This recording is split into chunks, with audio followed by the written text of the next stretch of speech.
Some people spend their entire lives searching for knowledge, believing it will finally give them peace. But sometimes, the more you understand the future, the more terrified you become. Because there are truths the human mind was never meant to carry, truths that slowly turn fear into obsession.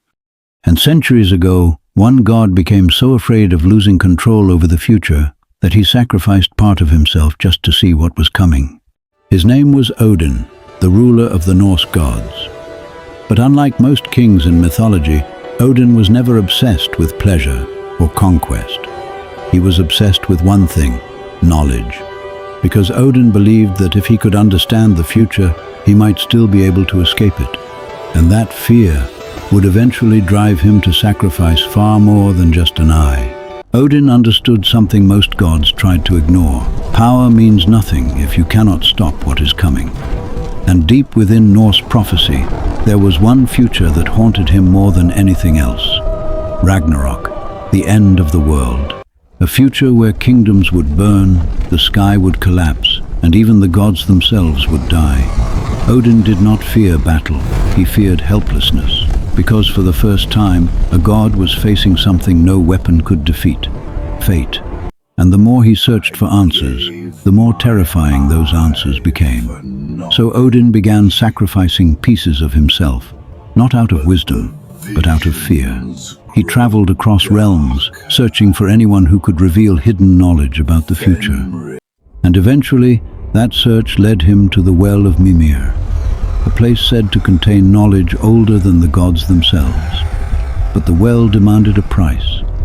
Because in Norse mythology, true knowledge was never free. Mimir was not a god of war. He was something far more dangerous, a keeper of knowledge. And according to the legends, anyone who drank from his well would gain understanding far beyond ordinary minds. But Mimir understood something Odin did not. Some knowledge changes a person permanently. So when Odin asked to drink from the well, Mimir refused, unless Odin was willing to surrender one of his eyes. And that moment matters more than most people realize. Because Odin had a choice. He could walk away. He could accept uncertainty, live like the other gods, and stop searching for answers no mind was meant to carry. But he couldn't do it, because by then, the fear of not knowing had already become stronger than the fear of losing himself. So Odin tore out his own eye and dropped it into the darkness of the well. And for the first time, he began to see things no living being was ever supposed to see. The fall of gods, endless war, death, destruction, and his own fate waiting at the end of it all. But the knowledge Odin gained did not bring him peace. It did the opposite, because once he saw the future, he could no longer escape it. Every decision became heavier. Every victory felt temporary. Every moment of peace carried the shadow of what was coming next. And slowly, Odin became consumed by the need to prepare for Ragnarok. He gathered warriors, built alliances, searched for ancient magic, and devoted himself to delaying a future he already knew could not be stopped. But that is the tragedy of obsession. The more control a person tries to gain, the more their entire life begins revolving around fear. And eventually, Odin stopped living in the present entirely. His mind was always somewhere ahead, waiting for disaster, watching for signs, preparing for catastrophe. And perhaps that is why Odin became one of the most tragic gods in Norse mythology. Because despite all his power, he could never free himself from the future he feared.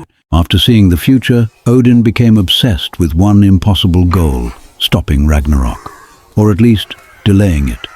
Because deep down, even Odin understood that some endings cannot be escaped. They can only be postponed. So he began preparing for a war he believed would one day consume everything. Across Midgard, warriors who died in battle were no longer simply mourned. Odin wanted them.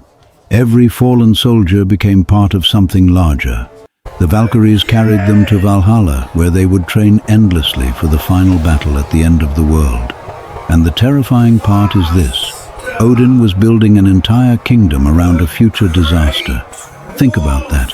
A god became so consumed by fear of tomorrow that tomorrow became the center of his entire existence. And maybe that is why fear is so dangerous, because it rarely announces itself as fear. Sometimes it disguises itself as preparation, as productivity, as ambition, as the constant belief that if we prepare enough, think enough, predict enough, we might finally feel safe. But Odin never felt safe, because no amount of preparation can fully protect a mind that is terrified of uncertainty. But the more Odin searched for ways to escape Ragnarok, the more he discovered the same terrifying truth. The future was not changing. No matter how many warriors he gathered, no matter how much knowledge he gained, no matter how desperately he prepared, the end was still coming. And slowly, Odin began to understand something most people spend their entire lives trying to avoid. Control has limits. There comes a point where preparation stops being wisdom and becomes fear. But by then, Odin could no longer stop, because obsession changes people. At first, you think you are controlling it. Then one day, you realize it has been controlling you all along. And maybe that was Odin's real prison, not prophecy, not Ragnarok, but the inability to let go, to live without certainty, to accept that some parts of the future will always remain beyond human control, even for a god. And that is what makes Odin tragic. Not because he was weak, but because despite all his power, he could never win the war happening inside his own mind. And then, Ragnarok finally arrived. The prophecy Odin had spent his entire existence trying to outrun was no longer a distant future. It was happening. The skies darkened, the world trembled, chaos spread across the realms, and one by one the gods marched toward the war Odin already knew they would lose. Think about how terrifying that is, to walk into a battle knowing exactly how it ends, knowing the future, and still being unable to stop it. Because in the end, Odin faced the creature he had feared for years, Fenrir, the great wolf of Ragnarok. And despite everything Odin had sacrificed, all the knowledge, all the preparation, all the desperate attempts to control the future, the prophecy remained unchanged. Fenrir killed him, and in that moment, the most powerful god in Norse mythology finally confronted the one thing he could never defeat. Not death, not fate, but uncertainty itself. Because Odin spent his entire life trying to escape fear, but fear had been controlling him from the very beginning. Maybe that is why Odin's story still survives after all these centuries. Not because people feared gods, but because they recognized themselves inside them. Because most people are not destroyed by monsters. They are destroyed by anticipation, by living too far ahead of their own lives, waiting for disasters that have not happened yet, trying to predict every outcome, control every uncertainty, prepare for every possible failure, and slowly, without realizing it, they stop experiencing the present entirely. Their body remains here, but their mind is always somewhere in the future, solving problems that do not exist yet, fighting wars that have not happened yet, carrying fears that may never even arrive. And maybe that is the real lesson hidden inside Odin's story. Not that knowledge is dangerous, but that a life built entirely around fear of the future eventually becomes impossible to live. Because there is no amount of control that can fully remove uncertainty from life. And the harder a person tries to eliminate it, the more uncertainty begins controlling them. Maybe that is why the Norse gods were never written as perfect beings, because perfection was never the point.